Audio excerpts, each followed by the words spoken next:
তো আমরা এখন যাচ্ছি গোপাল সোনার বাড়িতে। ওখানে শুনেছি 108টা গোপাল আছে, তো মাকে নিয়ে চললাম। তো আমরা ট্রেনের জন্য দাঁড়িয়েছি, এখন যাবো, দেখতে থাকো। আমরা এখন ট্রেনে করে চলে যাচ্ছি কাকিনাড়া। এখান থেকে আমরা টোটো করব, টোটো করে চলে যাব গোপাল সোনার বাড়িতে। ও মাই গড, বাবা আমাদের জন্য টোটো পাঠিয়েছে, টোটো করে চলে যাব গোপাল সোনার বাড়িতে। পৌঁছে গেছি গোপাল সোনার বাড়িতে। বাবা ওনার ঘর দেখাচ্ছেন, তারপরে চলে যাব ওপরে। ওপরে শ্রীকৃষ্ণের দর্শন করব। ননিনী বসে আছে গোপাল সোনা। চল, হ্যাঁ এই যে আচ্ছা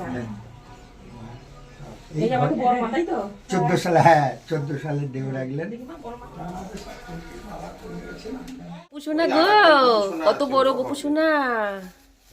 এই দেখো কি করছো বাবা। গোপুসোনা, বাপরে গোপুসোনা আমার বসে আছে।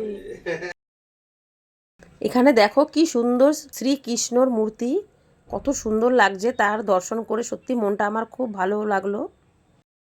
এখানে দেখো 108টা গোপালের মূর্তি রয়েছে। তোমরা এখন বাবার মুখ থেকে শুনে নাও যে বাবা 108টা গোপাল কি করে পেলেন। তারপর আমি স্বপ্ন আদেশ পাই, স্বপ্ন আদেশ পাওয়ার পর আমি আর চুপচাপই আছি, বলছি না। আমি বলছি থাক প্রভু, এ তো কলিযুগে কেউ সম্ভব না, 108 গোপাল কে দেবে। তারপরে ও 3 দিন পরে স্বপ্ন দেখছে, ওকে আবার স্বপ্ন দেখিয়েছে যে ঝুড়ি করে করে গোপাল দিতে আসছে, সবাই সারা ঘরে গোপাল বেড়াচ্ছে। ও আমার ভোরবেলা উঠে বলছে সারা ঘরে গোপাল বেড়াচ্ছে, এরকম স্বপ্ন দিয়েছে শ্যাম জানো, বলছে যে তোর বাড়িতে এত গোপাল, আমরা সব আসছি।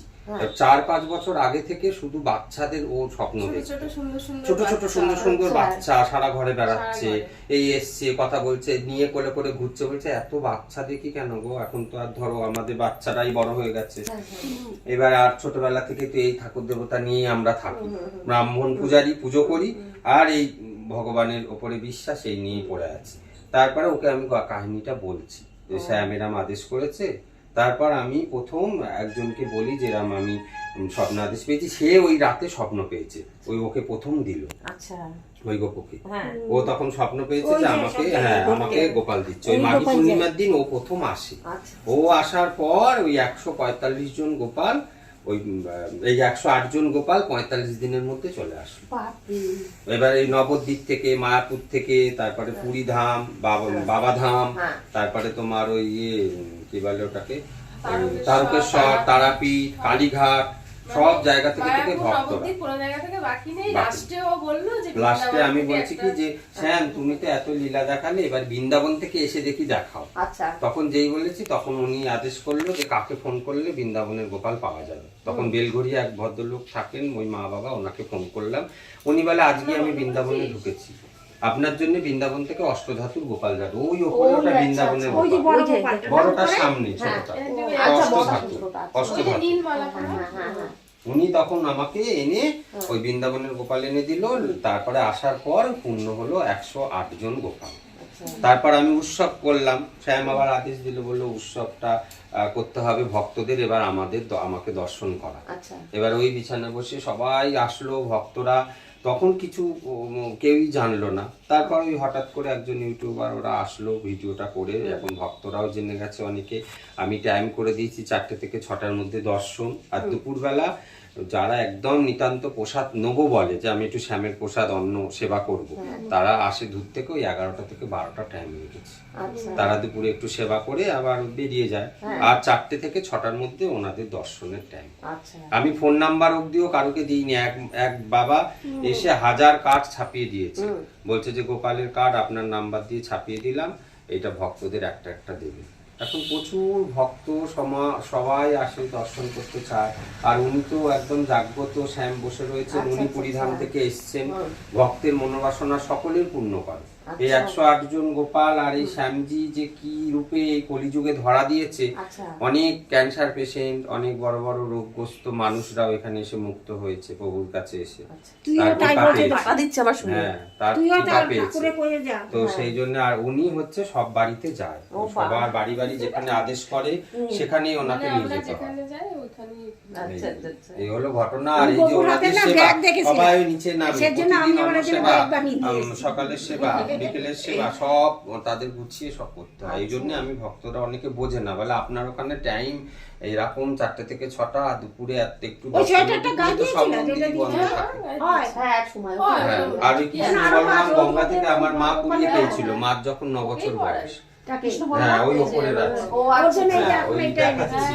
ওইটা কুড়িয়ে গঙ্গা থেকে আমার মা 9 বছর বয়স। আমার মামার বাড়ি মুখার্জি, মামার বাড়িতে দুর্গাপুজো হয়। সামনে থাকলে না আর ভালো হয়, মেপে টেপে মোচরতলার ঘাট যে ডালা করে মহাপ্রভু বাঁধা। এসেছিলেন পাশেই আমার মামার বাড়ি, একটু এগিয়ে। আচ্ছা আচ্ছা তা ওইখান থেকে মা যখন পায়, মা বলেছিল যে তোমাদের আমি নিয়ে গেলাম, আমার এখন তো ওই বয়স কম, যখন বড় হব বিয়ে হবে, তারা যদি বিশ্বাস তো হয়, ব্রাহ্মণ বাড়িতে অনেকে বিশ্বাস করে না, বিশ্বাস যদি হয় আমি তোমাদের আবার নিয়ে যাব বলে আমাদের এখানে নিয়ে আসলো। আর এখানে আমাদের বাড়িতে তো মায়ের মন্দির ওইখানে আছে পাশেই, তারপরে ঠাকুমাও খুব মানে পুজো আচ্ছারা করতো, তারপরে ভট্টরও হতো, প্রচুর ভক্ত আসতো, অষ্টম প্রহর হতো, সেই সব এখন বন্ধ।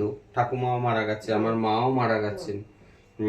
এই হলো ঘটনা। এখন এইখানে যা উদয় হয়েছে, এখন আমি ভক্ত ঠেকিয়ে আর রাখা যাচ্ছে না, প্রতিদিনই ভক্ত আর যত আসছে। ইউটিউবার আসবে ভক্ত তত হ্যাঁ, আর ইউটিউবে আর আমি পরপর করিনি, কারণে দেখো ওরা একটা ইউটিউবার এসেছিল করে গেছিল, আর আমি আর সময়ও পাই না এখন যে দুটো কথা বলবো বা একটু ভিডিও বানাবো বা করব বা ছাড়বো।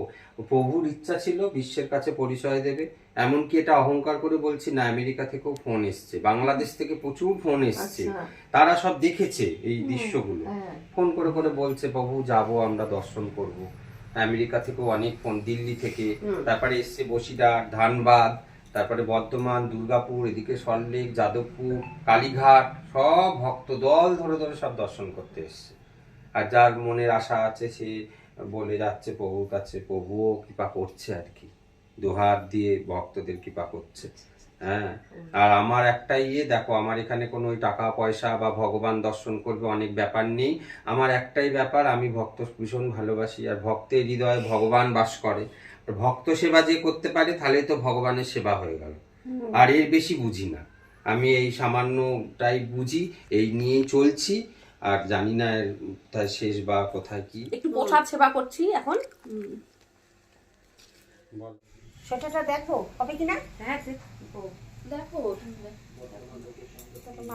বড় হলে ভালো। আমি তো বুঝি না কি আন্দাজে না, অত বোঝা যায় না, দেখলেও কি বোঝা যায় না, বডি ছোট হয়ে গেছে। দক্ষিণা এই যে ব্যাগটা ভালো হয়েছে না বাবা? ভালো হয়েছে, ব্যাগটা সুন্দর হয়েছে।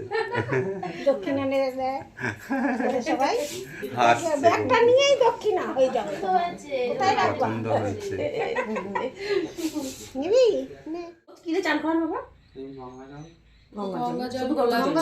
তারপরে অগরু সব মানে এটা প্রতিদিন দেন? আমি একদিনই দিই সপ্তাহে, প্রতিদিন দিতে হবে না? আমি সপ্তাহে একদিনই সবকিছু দিয়ে করি, এমনি প্লেন জলে গঙ্গার জলে করাই প্রতিদিন।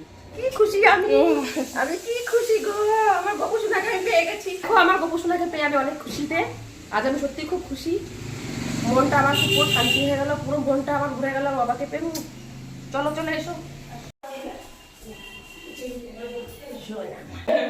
আর শুনবে সেই কাজ করে দেবে। শুনলে কি চাইলে হয়ে যাবে তো, একটা কিছু পেতে না হয়ে যাবে না। হয়ে গেছে তো। তুমি কিসে বসো?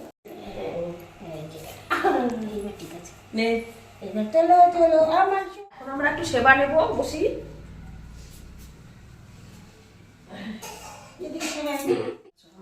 আমরা কিছুই না।